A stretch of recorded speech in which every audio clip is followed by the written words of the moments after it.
இறைவன் கூறுகிறான், உங்களில் எவர் இரையச்சம் உடையவராக இருக்கிறாரோ அவர்தான் நிச்சயமாக அல்லாஹ்விடத்தில் மிக கண்ணியமானவராவார்.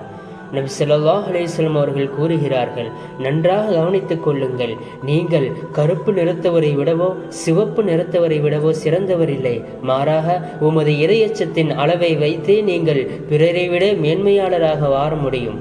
மேலும் கூறினார்கள், நிச்சயமாக அல்லாஹ் உங்களது தோற்றங்களையோ செல்வங்களையோ பார்ப்பதில்லை, மாறாக அவன் உங்கள் செயல்களையும் உள்ளங்களையும் தான் பார்க்கிறான்.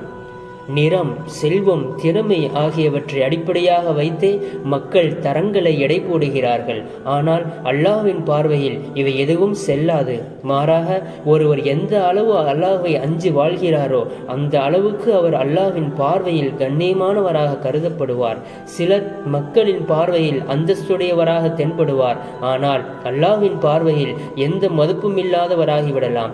ஏனெனில் மக்கள் வெளிரங்கத்தையே பார்க்கிறார்கள், ஆனால் அல்லாஹ் உள்ளங்களில் உள்ள எண்ணங்களை அறியக்கூடியவனாக இருக்கிறான்.